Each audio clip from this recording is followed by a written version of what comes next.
So, I grew up as a middle-class suburban dweeb, middle son in a waspy family in a mostly stable home. Like many such children, I was left to my own devices quite a bit. When the first modem made its way into the house along with AOL, I was hooked on the chat rooms. That was a pretty momentous occasion for me. I was a sexually precarious kid before my teens. I was already desperate for sex, despite not knowing what that actually meant. There really wasn't any outlet for that though, so it mostly meant me spending huge amounts of time alone in my room, thinking abstractly about sex, dry humping pillows, disrobing with my door unlocked or slightly ajar. When chat rooms came and entered the equation though, it gave me a wealth of people to talk about sex with, and I was basically addicted. I would lurk in sexually explicit chat rooms for hours on end. After years of being a lurker, occasionally observing the sexual discourse in chat rooms, I started to participate. Being the internet, it was mostly men. I didn't consider myself gay or bisexual, but I was so sex crazed that any sexual attention was a positive, and there was attention. Some timid, curious boys like myself, but many young adults and older men. I began to have pretty lurid chats leading to cyber sex. This was the days before the proliferation of digital cameras or even scanners, so it was strictly just text. This went on for a little while in the generic hookup style chat rooms, and I started to actually get into it. I took a bold step and progressed to the local rooms, which after 10 o'clock or so were all just a barrage of age, sex, location. Anyways, I lived near a major city, so it was always hopping. I'd cyber with anyone who came my way. When they'd evidently ask for my location, I give a suburb 30 or 40 minutes away from where I really was. Until one day that I remember very clearly, I'd been cybering with one guy in his late teens. When he asked where I was, I lied and I returned the question to him. He replied that he lived in the suburb that I actually lived in. I confessed my lie, saying that I'd lied to keep creepers away. He commended me on the clever idea. And so it got to be that. I'd cyber with this guy every couple of days. He'd ask about phone sex, but I didn't want to have to call from my parents' line. Our cyber sex sessions turned into discussions of what we would do if we met. He said he knew the perfect place we can play in his car, and asked where a safe spot would be to pick me up.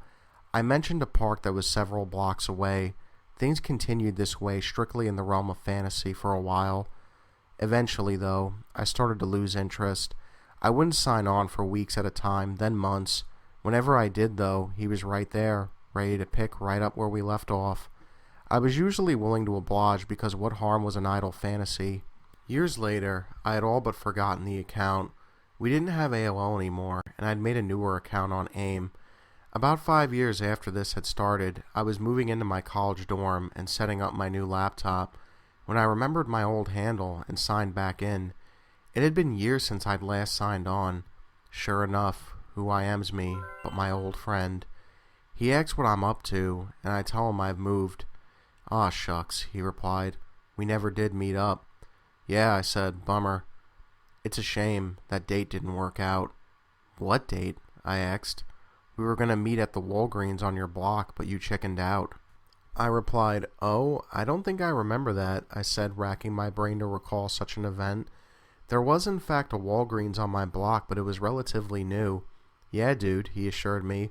"We were going to meet in the parking lot, but you drove away before I could talk to you." I assured him he was mistaken, as I hadn't spoken to him more than a time or two since I got my license. "No, man, for real. You were going to meet me in there in that black Ford Focus with the bike rack." He also mentioned a different, very unique feature of that car that I'll not mention to not out myself. The room seemed to swim. I felt like I was falling backward. He correctly identified a car I was driving, but I had never told him about it. I had never even sent him a picture that included my face. I was sure I'd never set anything up. Was he deliberately fucking with me, trying to let me know that he'd found me? Or had the years since this had happened twisted the events in his mind? Had he convinced himself that his stalking me was a meeting we'd arranged? I blocked him and tried to forget about it. I wasn't living in the same town anymore, and even though his stalking prowess was apparently good, I was a significant distance away and a pretty athletic guy. If he found me again, I didn't have much to worry about. I had nearly forgotten about this whole thing until the other day. This was over a decade ago at this point. My older brother and I were catching up, lamenting getting older, and I quipped that I knew I was old because a member of my graduating class had already gone to jail for a felony and served his time. This led to a discussion of friends and classmates who had been arrested. He led with, "Remember Charles? I played football with him. He was arrested for sexting up kids he met on the internet. Crazy." I looked up the case. He had been tried and convicted for a slew of sex crimes.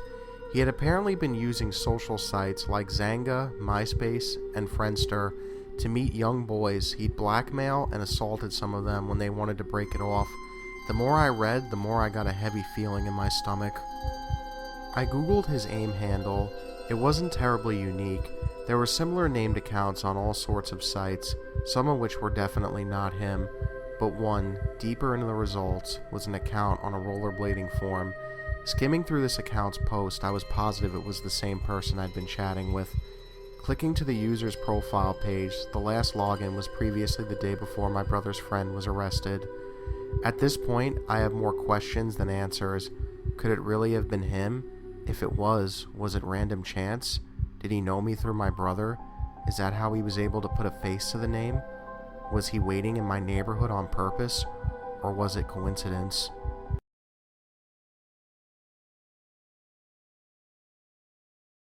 So let me start off by saying I know how incredibly stupid I was for walking out in the streets by myself so late at night. I was about 15 or 16 at the time, in a very rebellious phase in my life. I would sneak out at night and go partying with my friends as often as I could. Sometimes I would get picked up, sometimes I would have to walk to my friend's house and we'd take off from there.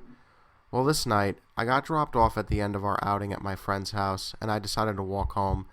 Now, this was anywhere from 2 to 3 in the morning. I was fearless, typical teenage mentality, nothing could ever happen to me. I am walking at a very brisk pace down a usual busy street, now empty, when I notice a car drive past me. Think nothing of it. Then I notice my brisk pace is catching up with this car, who has come to a snail's pace. I am assuming waiting for me to catch up. I do and walk past. Guy inside is calling me saying, "Hey, if I need a ride." I ignore and continue on my way.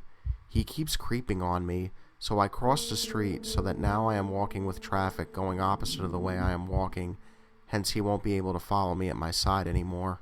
I watch as he takes off and turns left into a small cross street up ahead of me, and I assume he gave up.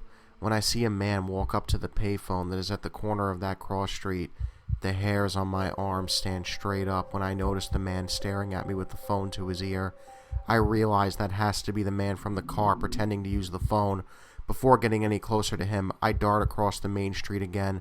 While I'm running across the street, I see this guy dump the fake phone call and walk down the same street he had come out from and jump into his car. By the time he had turned his car around to follow me again, I had ducked into some bushes around a building and see him drive by. I was shaken up, so I just stayed there thinking of what to do next.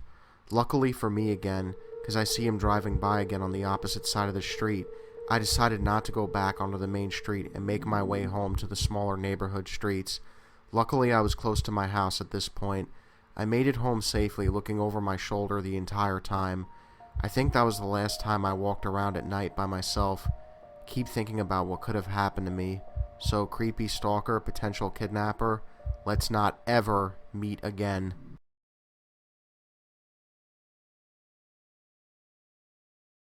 I'm a 22-year-old man, and this happened around 10 years ago when I was about 12 to 13.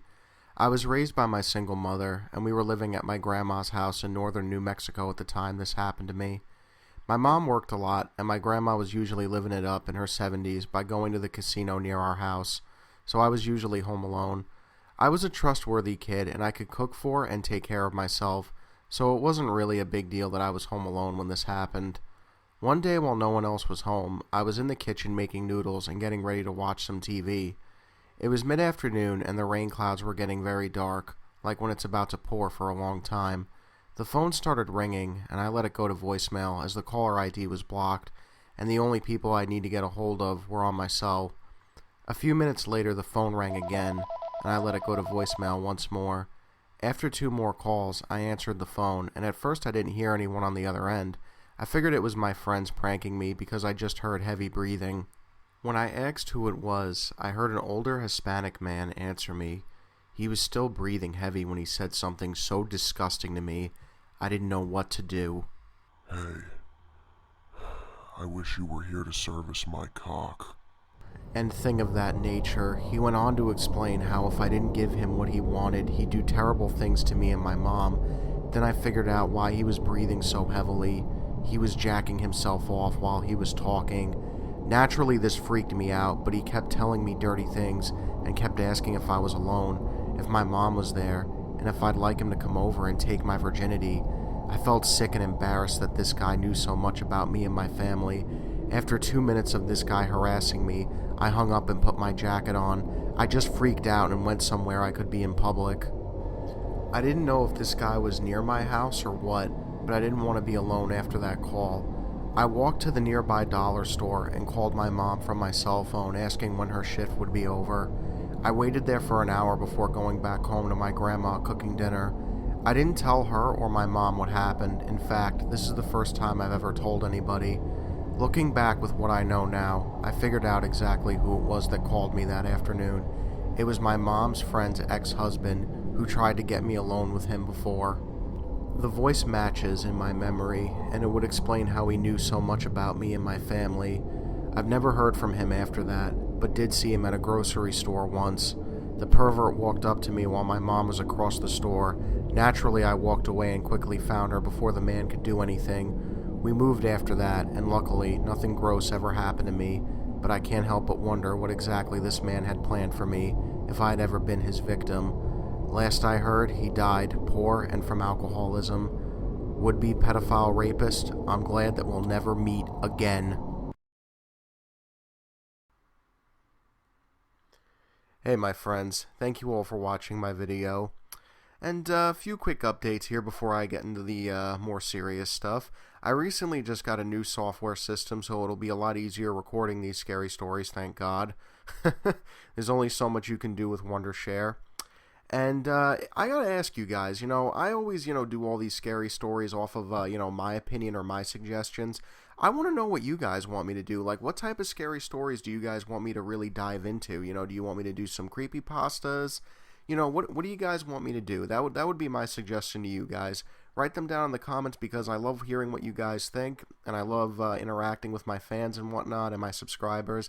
It's amazing to me how much my channel continues to grow, and at times it's very thankfully because I work really hard on these videos. And lastly, I want to thank all the users of Reddit for letting me use their stories. Thank you guys so much for letting me do that. And well guys, as always, thank you all for watching, and just remember, the best ideas always come out of nightmares.